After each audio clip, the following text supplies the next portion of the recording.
Tonight's big stories. President Marcos signs into law next year's record 5.768 trillion peso budget, which he says covers his government's plan to combat poverty, boost economic growth, and secure our borders.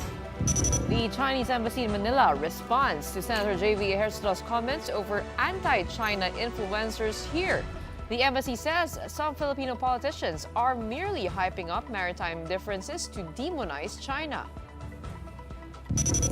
And the health department is reminding us all that Christmas is also the season for flu and heart attacks.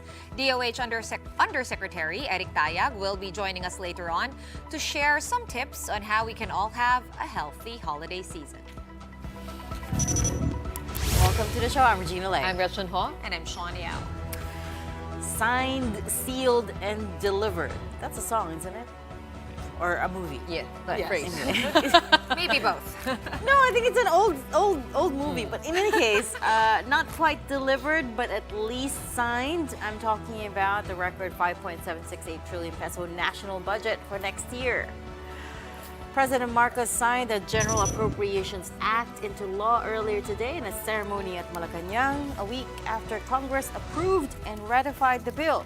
In a speech after the signing, Marcos reminded government officials to spend the money judiciously and efficiently, meaning avoid red tape. The most important budget commandment that we must always heed. We are working for the people, not for ourselves. We are working for the country, not for ourselves. Next year's budget is a 9.5% higher than this year's 5.3 trillion peso budget. Safe to say it's only going to get bigger from here on.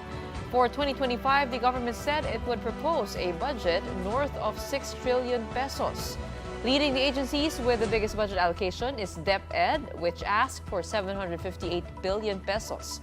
Other agencies topping the list are the Departments of National Defense, Agriculture, and Public Works and Highways. President Marcos also tempered expectations, admitting that next year's budget will not be enough to cover all the planned projects under his term. But the president says they are trying to exercise, quote, good fiscal stewardship, end quote, by not borrowing too much. Like any government, we are curtailed by what we can collect, by what our tax coffers contain. We can be reckless, take the easy path, borrow, let our children pick today's tab up tomorrow. But that is not the kind of inheritance that we want to leave those who will come after us. All right, we are still waiting for a copy of the budget, but we have had like sound bites from different lawmakers on what is on this.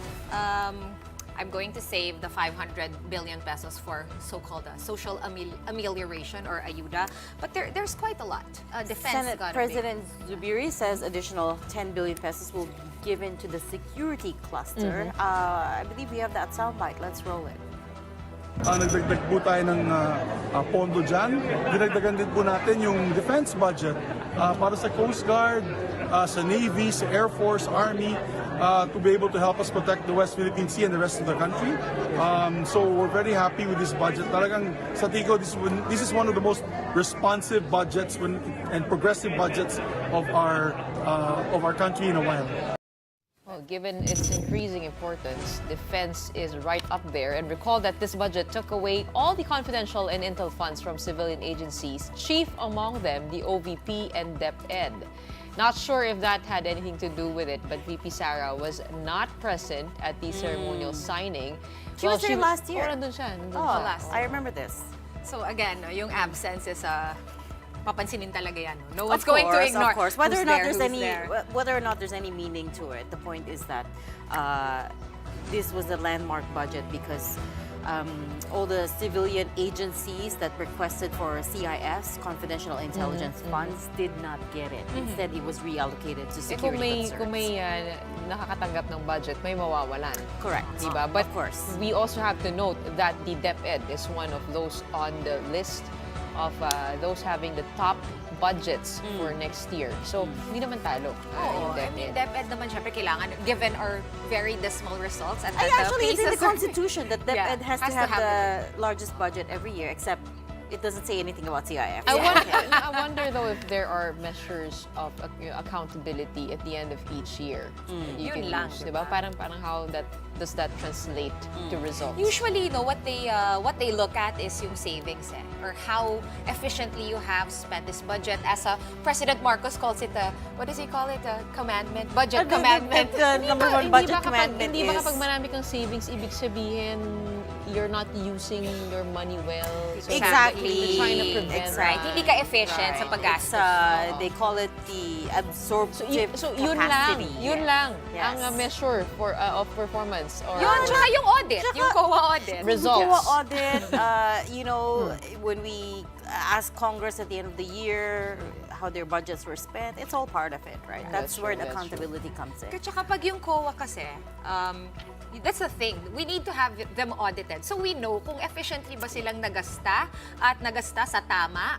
If a lot of the amounts of money are not able to be audited by COA, doon tayo magkakaproblema because we don't know what happens to that. Exactly. But I love how the president put this budget and what he said, according to one of the things that I read. Sabi niya, yung budget naman natin, hindi naman natin ginagastos lamang. We need it to eliminate our country's problems. Exactly. That's how he put it. Except it's not enough every year, right? Remember, It's never enough. It's never enough. You never clear the slate every No, year, but I'm right? amazed at how he phrased it.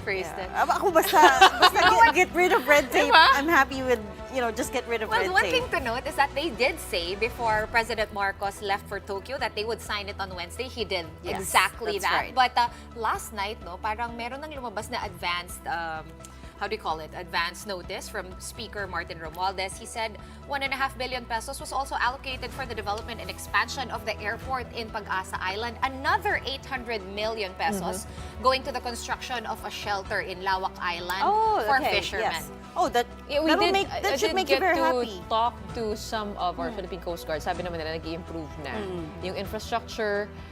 But they were requesting for Starlink. Actually, yun lang. Actually, okay lang din. Well, kasi kinakausap namin Is there kung- signal there? Do we know? Parang sabi nila, pa nagre-report daw sila, it's usually 2 to 3 hours in a day, and after that, their Right. internet is cut. They use it again the next day when they're sending reports. Right. So sabi nila, if we want to really help them and support them, Internet it would be is the key. internet. Okay. Paging Elon Musk, maybe, out of goodwill.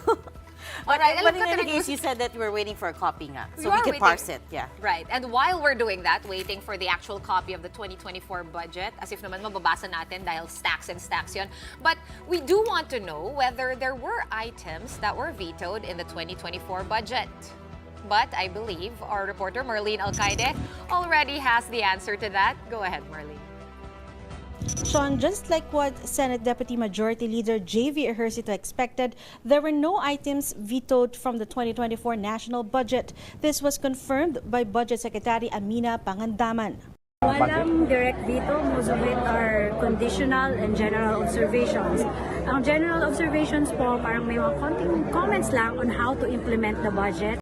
Meanwhile, House Speaker Martin Romualdez called next year's budget pro-people with 500 billion pesos allocated for cash assistance for low-income households. Among the programs to be funded include the Ayuda sa Kapos ang Kita or AKAP, which is a one-time cash assistance of 5,000 pesos. Sean, with the president keeping next year's spending plan intact, this of course means that the realignment of confidential funds of civilian agencies and offices like the OVP and DepEd remains as is. Despite this, lawmakers like Senate Minority Leader Coco Pimentel remain apprehensive about unprogrammed funds. Pimentel earlier called on the president to veto 450 billion pesos in unprogrammed funds, which said could be questionable before the Supreme Court.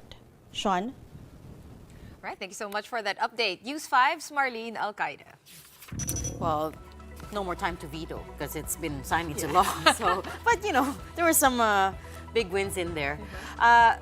After the appointment of Rafael Consing Jr. as president and CEO of Maharlika Investment Corporation last month, now we have 4 new directors that were sworn in today for the MIC.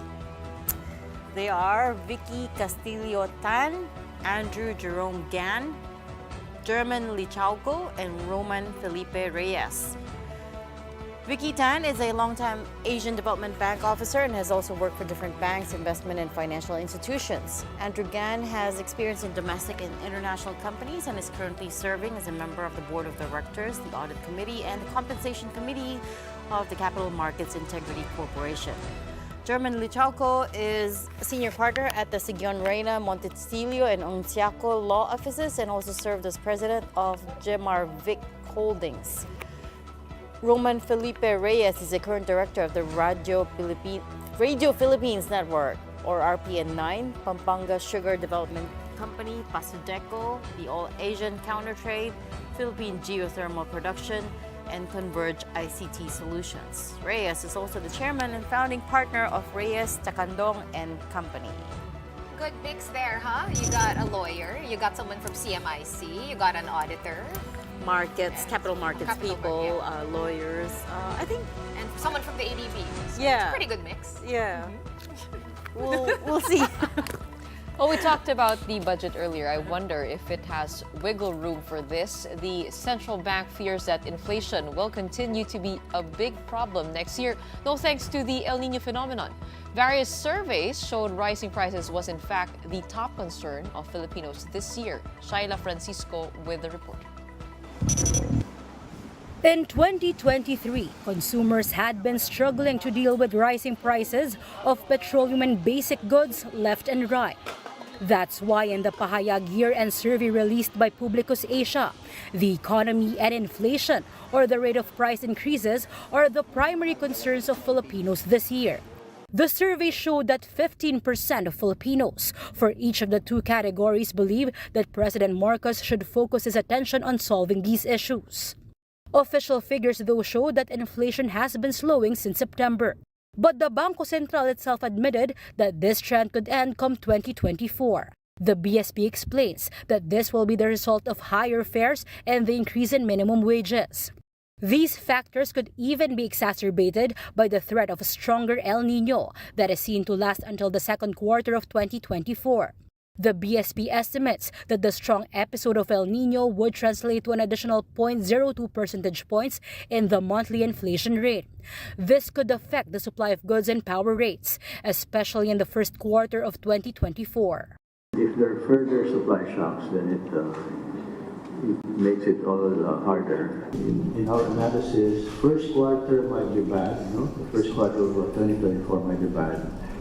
Q2, maybe. Q2 El Nino is 50-50. In our judgment. But for the Federation of Free Farmers, El Nino will have minimal effect on agriculture by the first quarter of next year. The fear, however, is that farmlands will start to be impacted if the strong effects of El Nino last until June. With rice, the El Nino could affect harvest by October or November of next year. This could also bring up prices of the staple. With corn, the group warns that production could decrease by August or September. Either hindi makapagtanim yung mga farmers or madidelay yung planting nila, and that will affect the harvest and the supply later during the year. No? If prices of corn, which is used to feed poultry animals, increase, it could translate to higher prices of chicken and pork meat. The FFF says water pumps and rain harvesting systems could help in strong water for farmlands. But sa lawak ng effect ng El Nino, that will not suffice. No, and at saka mga water impounding na ganyan, pag hindi maganda yung pagkagawa, mag-evaporate din yung water. So hindi rin magtatagal. yesterday, Defense Secretary Gubot Teodoro says the El Nino Task Force has already laid out plans and projects to mitigate the impact of the dry spell. Shaila Francisco, we are One News. Well, also in that budget, 80 billion pesos goes to the National Irrigation Agency to prepare. So yun That's yung good. sagot sa That's tanong good. ko. Kung may wiggle room for El Nino. Meron naman. Plus yun, malaking ayuda. I think yun na rin yung, that's For part of the bottom, was yeah, it? the poorest of the poor and some farmers. Lowest income household. They even allotted 500 billion. Yeah, they even allotted 5 billion pesos no, just to buy produce from the farmers to ensure that, you know, kumita sila. Apart from, of course, the ayuda for seeds, fertilizers, and all of that. Okay, The good news is there's extra good news with regard to the country's defense efforts. I know Gretchen will like this. A modern radar system in northern Luzon has been inaugurated by the Philippine Air Force. After more than 1 year of construction, this new air surveillance radar system of the Air Force is now standing at the Wallace Air Station in San Fernando, La Union. The system aims to strengthen the defense and overall security of the country. This is the first of 4 units purchased by the Philippines from Japan as part of the AFP modernization program. The government spent 5.5 billion pesos for the radar system project, where 3 more fixed radar systems will be established in different locations across the country. This radar will operate as part of our integrated air defense system and will enable us to detect potential threats from greater distances with increased precision, giving us quicker response times to intercept. And if you're wondering why Northern Luzon first, well, according to Defense Secretary Gibo Teodoro, Northern Luzon is a critical location in terms of strategic positioning. The placement of the radar system enables better monitoring of movements and potential entry of foreign ships and planes. It is also worth noting that the chosen technology for the new radar system is of Japanese origin. Magkakaroon tayo ng klarong picture, hindi lamang sa West Philippine Sea, kundi sa ibang lugar ng Pilipinas, sa sea, air domains, kung sino ang pumapasok sa ating EEZ. No? At kung ano ito. Japan knows that there are frequent reports of obstructive actions to the Filipino ships by the Chinese ships, including China Coast Guard. Japan reiterates serious concern over such actions, which increase regional tensions. Japan also opposes any unilateral attempts to change the status quo by force. In line with that, there's also some news today that that Japan is seen fulfilling the U.S. request for Patriot Missiles. So usually hindi sila nagpo-provide ng finished lethal weapons to other countries, but now they're changing their direction, their stance. Since 2014 dati kasi parang medyo mas conservative sila. Ngayon, they're becoming a little bit more aggressive with the provision. And as you can see, the radar is from Japan also. Actually, no, dagdagan ko yung trivia mo. After World War II, parang Japan has really shied away from all forms of lethal elements. Yes. Mga baril, di ba? Bawal yun. They're a lot more conservative. Yes. So, And but only you're now, right. Recently, starting to be more assertive. Yung sinakyan din namin na yung Kapitan Felix Oka, Japanese ship din. pero yung is that shipbuilding right? industry ng Japan Iba has naman always yan, been very robust. Yes, that's Well, true. the good thing is, as you can see, their pledges are materializing. Yes. Actually, That's an I find example that of a lot of Japanese investors really do take their time before they put the money in here. But once they put their money in here, medyo nagtatagal sila. But actually, they have always been one of the biggest investors in the Philippines. I don't think a lot of people know this, but for a long time now, Japan has been one of the largest Yung San Juanico investors Bridge is from in the the Philippines. Japanese. They're just JICA hindi lang probably hindi lang kasi they're not so big on publicizing it when they do give us concessional loans or ODAs. grants so or many, ODAs. so many you will see the plaque, diba? Yeah. Terminal 2 ng airport, all these pedestrian walkways, and a lot of other things. But yun nga, given President Marcos's recent trip to Tokyo and now this, as we were just talking about, this radar system being made in Japan, there's questions like, can Manila actually be entering a new era of defense cooperation with Tokyo? Our Mojo Julie Baiza has that story. Julie, what do you have for us? Reg expected the cooperation between the Philippines and Japan when it comes to defense matters to further expand. In fact, Secretary Gibo Teodoro is expediting the finalization of the Reciprocal Access Agreement, which will allow Japanese soldiers to collaborate with the AFP in training here in the country. Teodoro says that the increasing support the Philippines receives from the other countries is proof that no one believes China's claims that the Philippines is escalating tension in the South China Sea. Only China believes in what they are saying. On the Philippine side, a lot of countries support our sovereignty and jurisdiction and sovereign rights over the exclusive economic zone and other areas where we have territorial jurisdiction.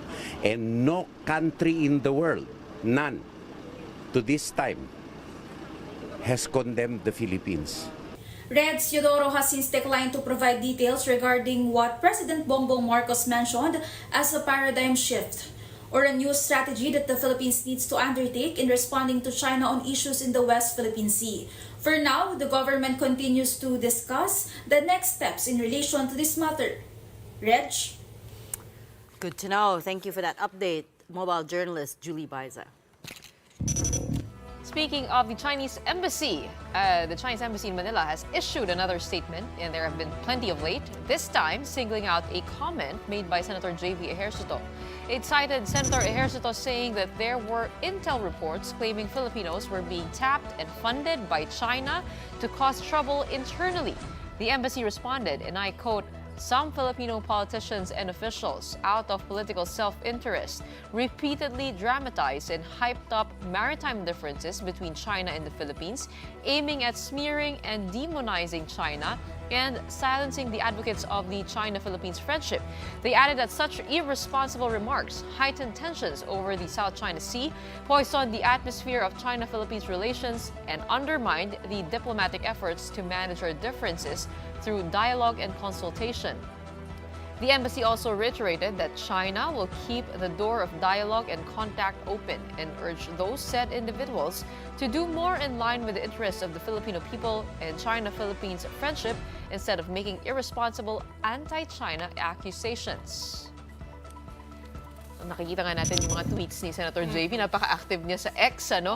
Pero bukod kasi kay Senator, nakikita ko rin si Commodore J. Tariela, he's been posting na yung attacks by the trolls, na pare-pareho yung mga messages hurled at him. And the narrative is the same. Yes, Senator JV says na flimsy reasoning and cut-and-paste narratives yung pinapakalat nitong mga trolls online. Actually, even like statements naman, no, they tend to take, may parang sarili siyang main core messaging, and then you hear those same lines over and over again. Minsan, medyo mas creative, pinabago yung, but at the core, they all sound the same. We did try to get the side of Senator J.B. Ejercito to respond to this latest Chinese embassy in Manila statement, pero he said he was busy, so we'll keep trying him. But interesting to note that even the words that the Chinese embassy used are also becoming more, shall we say, inflammatory, right? They quote unquote, they said politicians are aiming to demonize China. I mean, I was taken aback when I read that. I was like, that's true. That's Although pretty si strong Senator words, kasi diba? sinabi niya na si Ambassador Huang Xilien na dapat palitan daw dahil that's sa true. encounter with the AFP Chief of Staff Romeo Browner na That's dinuro also daw siya, no? Uy, pero sinabi Medyo nga maingay. ni DFA spokesperson Teresita Daza, who was also a former ambassador herself, sabi niya sobrang intense tatanggalin yung, kumbaga, if they remove the ambassador, it's such a big move. Ang sinasabi naman ni Senator, palitan lang kasi he's not helping. We have that tweet from Senator Ejercito actually. It says, it's Christmas time and I have decided to remove negative people and vibes. More importantly, not anymore to give negative and pro-China traders the satisfaction of an engagement. I'm satisfied fighting for my dear Pilipinas and will continue to do so. Nakaka-stress naman talaga yung mga trolls. Kung trolls nga sila. Kasi may mga nakaaway siyang vloggers, di ba? Yun yung sinabi ni Senator JV sa Kapihan Forum. Ina-attack siya ng vloggers. For his comments. For his comments. And talagang paulit-ulit, like you said, paulit-ulit yung comments. Madali lang yan, block, mute. Ayun na nga ginawa niya, mukha. Well, up next, the Department of Health says it is also the season for major medical issues from hypertension to PTSD. Undersecretary Eric Tayag will discuss how we can have a healthy and joyful holiday when the big story returns. Keep it here.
back. You're still watching The Big Story here on One News.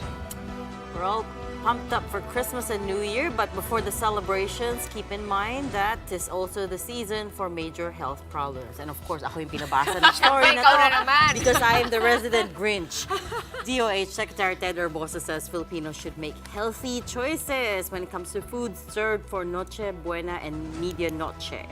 He pointed out that heart disease, stroke, cancer, and diabetes are still the most common causes of death in the country.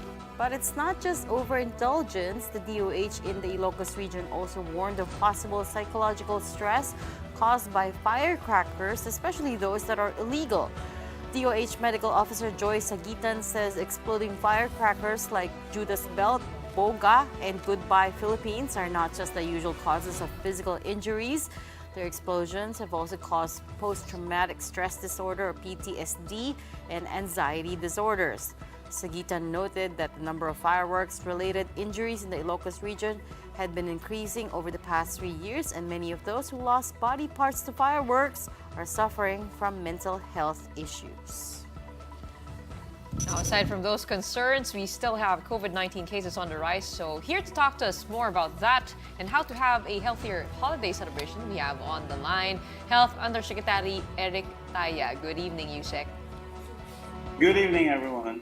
Okay, Usec, unang-una, no, bago tayo pumunta doon sa mga Christmas party na dapat nating puntahan, talk to us about the health situation now in the Philippines. There's been a rise in COVID cases, 50% up from December 12 to 18. Should we be alarmed? Okay, we expected this number, Gretchen, and in fact, the Department of Health for several weeks now have reminded the public about taking measures how to prevent transmitting any infection, not only from COVID, but for the other respiratory illnesses as well. And this is through using a mask. But of course, we were asked several times if we are going back to a mask mandate. We are not right now, but we are heartened to know that there are certain settings like the hospital, like those queuing for the simbang gabi are actually wearing masks, and that's a good sign because that's a good behavior, especially that the World Health Organization has just announced that the new strain, JN.1, is now a virus of interest. Usec, A variant of interest, I mean. yeah. Let's expand Yes. it. Let's expand it a little bit. Aside from COVID, ano na po yung updates with walking pneumonia and ILI, influenza-like illness? What kind of trends are you seeing? Okay, for this year, the influenza-like illnesses have been higher than the previous year. In fact, 50% higher. But we are looking at a slowdown. But as the year ends, we would see a number of cases being added to our surveillance, the influenza-like illness surveillance. Now, for the walking pneumonia, we have already reported at least 4 cases in the country. This was reported earlier in the year. And we encourage those in the hospitals for the healthcare providers to make sure that if they have the capacity, they can always get a sample to confirm this is a mycoplasma pneumoniae. And of course, we encourage senior citizens. It's almost the end of the year because we want them to get the free vaccines against influenza. For COVID-19, it has increase, yes, but the intensive care units that we have been monitoring in many of the hospitals are not yet full. And so this means that really the vaccines have worked so far so that severe and critical cases are prevented. Right. Dr. Tayag, no, before COVID-19 took over our world and became our primary health concern, ang lagi natin pinag-uusapan, no, pagsapit ng Pasko, heart attack, cardiovascular disease. Gawa ng siguro mahilig tayo sa lechon and all these other very unhealthy treats and food during the holiday season. Kamusta na po, no, yung state natin when it comes to cardiovascular disease? Because I know that was one of the primary worries of the health department before nga sumapit yung COVID. Well, our Secretary Tedder Bosta, just said it as a matter of fact, as a tip, avoid anything that's tamis, alat, mantika. That relates to the food we're going to taste or eat at Christmas parties, any reunions or homecoming. And so this is just an advice so that those with problems with their blood pressure can avoid anything that would upset them in this holiday season. Bawal pala yung masarap, ano? Wala tayo ay magiging Masarap yung tatlong ba. Wala na natira. Yusek, anong kakainin na? Pero pag nagkasakit ka, malulungkot ka. Mahal. Sabagay, mahal. At mababangkrap So what's the tayo. alternative I love then? that. Yes, anong suggestions nyo, Yusek, no? Kunyari, may sakit ka nga, let's say. May Ganito yun. Ano pang kakainin? Okay. It's time to see friends. It's time to do more marites. So don't forget your mask. Make sure you don't go as many as you can. Choose your parties. And before leaving the house, you can eat so that hindi ka takaw tingin pagdating sa party. Pagdating sa party, tingnan mo na yung nasa buffet table. Just choose 2 or 3 at sa pinggan mo, just portions of it. And then, of course, engage in talk para hindi ka subo ng subo. And then, of course, there's dancing. Okay, you can do that. And, of course, marami tayong Sharonian dyan.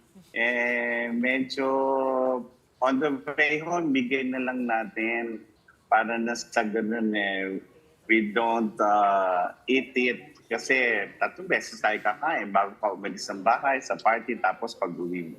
Tama, pwede nga naman mag-share. Doc Eric, pagdating naman ng There's actually Pwede naman there's actually a finding.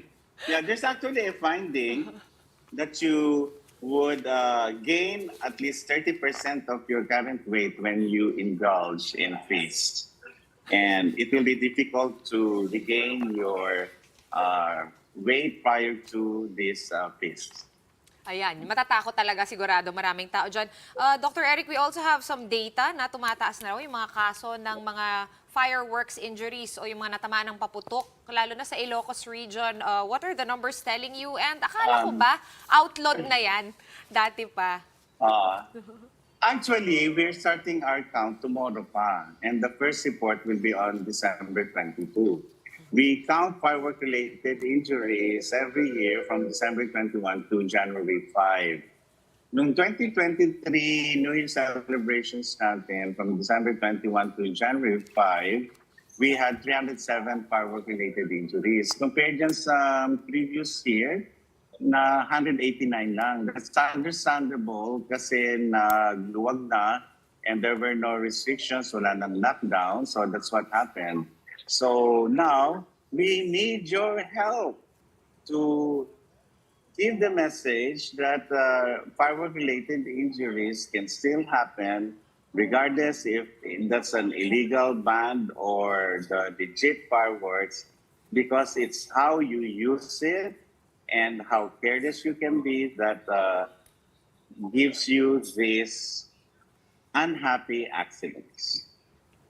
Yusek, bukod doon, yung pag-sponsor ng LGUs on firework displays, does the DOH or DILG support the outright ban of fireworks? There are cities like Davao that have actually imposed an outright ban. And they've shown through the years that they hardly had any case of firework-related injury. But the current laws do not provide us cover for an outright ban. And there's also an appeal from the legit firework manufacturers that we should clamp down on those that actually sell illegal fireworks. So the PNP, we are working with them, and also the Bureau of Fire Protection, so that we can make sure that we don't have any sad endings this year. Right. Supply. Usec, meron din pong issue no sa fireworks. Sobrang grabe ang dumi ng hangin after, and given nga na puro na lang tayo respiratory illnesses for the last 3 years. At yun ang pinag-uusapan natin. Paano ba natin mape-prevent na malanghap yung smoke nitong mga paputok given na wala ngang outright ban? Face mask, does that work? Face mask?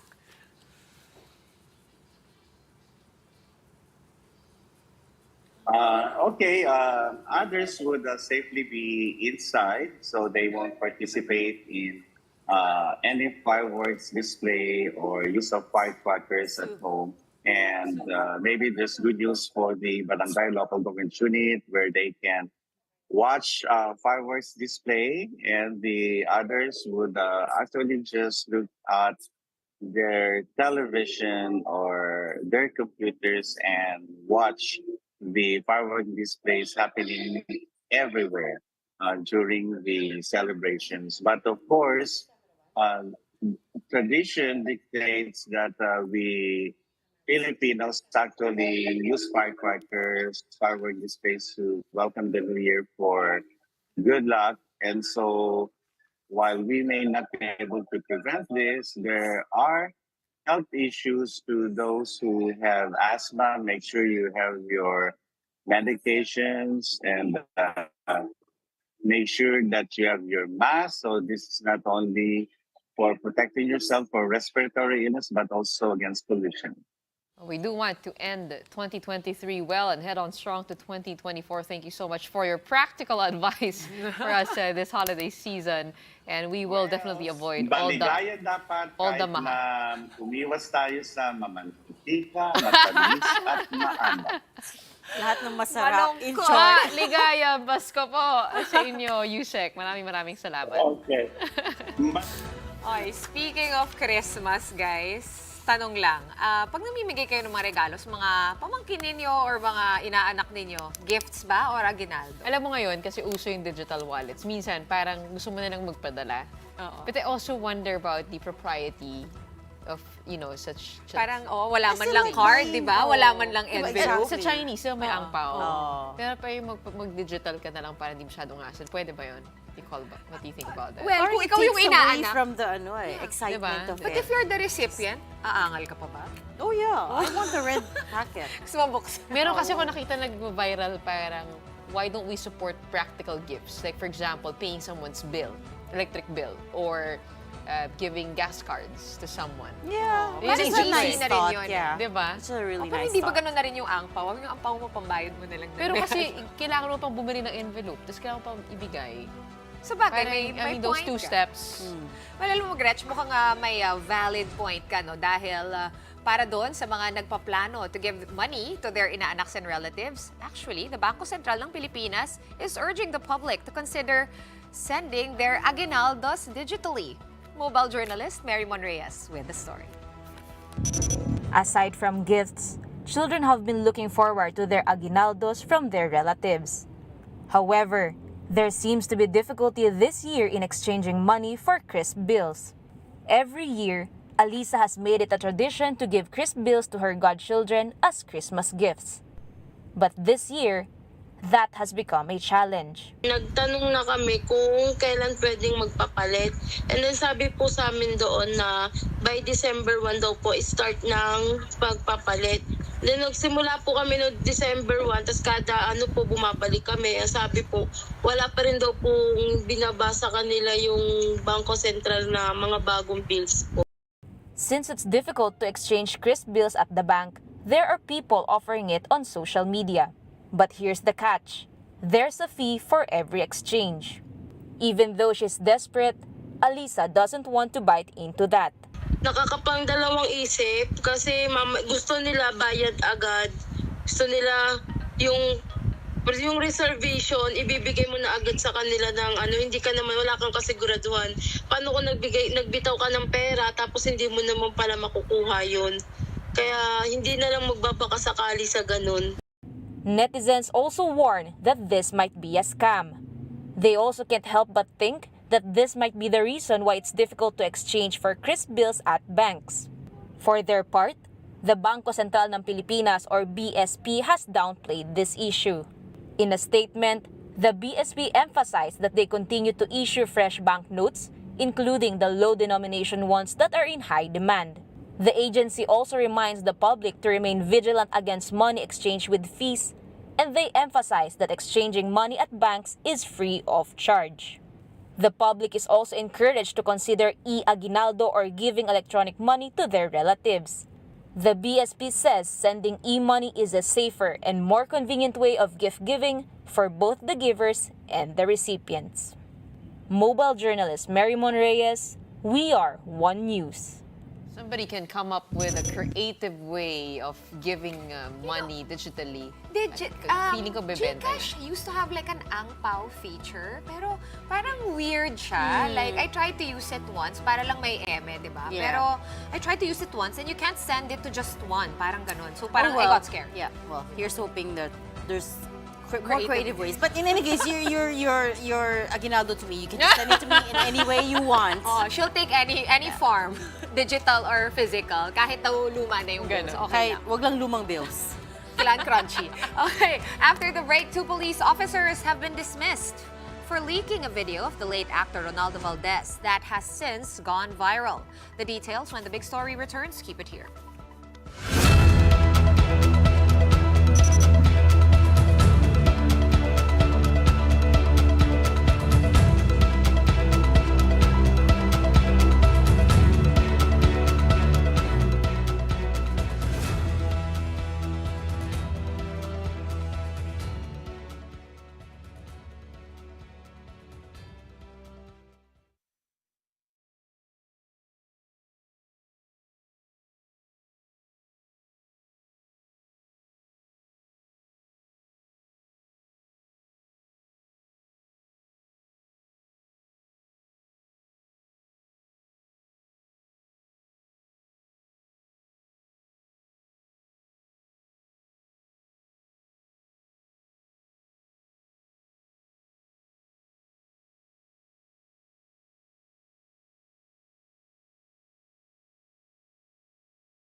Welcome back. You're still watching the big story here on One News. 2 police personnel from the Quezon City Police District have been dismissed after their alleged involvement in the release of a sensitive video of late actor Ronaldo Valdez. The video making rounds online showed responders attending to Valdez in his Quezon City home. The actor's manager and friend, Jamela Santos, has condemned the leaked video and the persons behind it. QC Mayor Joy Belmonte also ordered a probe into the incident, calling it a breach of privacy and basic human decency. The PNP has confirmed that 2 QCPD personnel have been relieved and could face criminal and administrative complaints over the leaked video. This is a regrettable incident, sir, na hindi dapat po ito kumalat po sa social media. Kung ito po ay kuha ng isang yung ating mga police responders po for documentation purposes, wala sana pong naging problema. But since kumalat po ito, ay ongoing po yung investigation po. In other news, on top of the transport strike, Jeepney Operators are now urging the Supreme Court to block the December 31 deadline for franchise consolidation. Marian Enriquez has that story.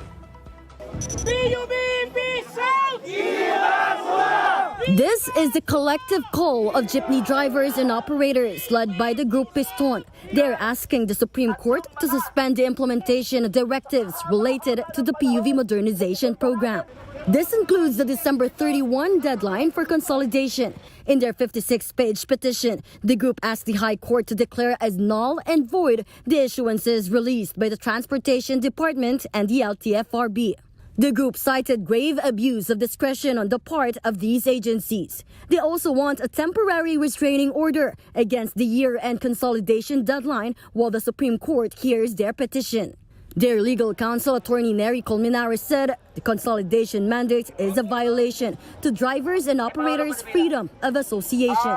Yung Cooperative Code of the Philippines, ang cooperative voluntary. Bakit ito biglang mandatory, di ba? Hindi dapat tayo pinupersa na pumasok sa isang andana na halos hindi kaya ng ating sektor, ng ating hanay, sa hanay ng mga driver at mga operator. Hindi po kinakailangan na mag-consolidate at ang pahirap po sa milyong-milyong piso na halaga nito na alam nating sa korupsyon lamang napupunta. Some commuter groups were also among the petitioners. They said that if the consolidation deadline stays, it will render over 140,000 traditional jeepneys unable to operate with their franchise canceled. Transport groups warned about a possible transport crisis by next year, something the DOTR has dismissed. Kung kulang po ang sasakyan, makikita nyo na ang mga commuter ay gagawa ng kumbaga dangerous road actions. Yung nasa gitna na ng kalsada, maghahabulan, mag-uunahan, sasabit sa jeep, baka mas dumami ang aksidente. As groups take on the legal route, the 2-week transport strike continues. While there are some routes that remain unaffected, there are other areas that are already feeling the impact of the protests, which could be seen as a preview of what's to happen next year if transport groups and the government remain at a stalemate. For News 5, Marian Enriquez, we are One News. After another quick break, Christmas season is not complete without the holiday rush. We'll be taking a look at the situation in ports and terminals when we return. Keep it here on The Big Story.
back. You're still watching the big story here on One News.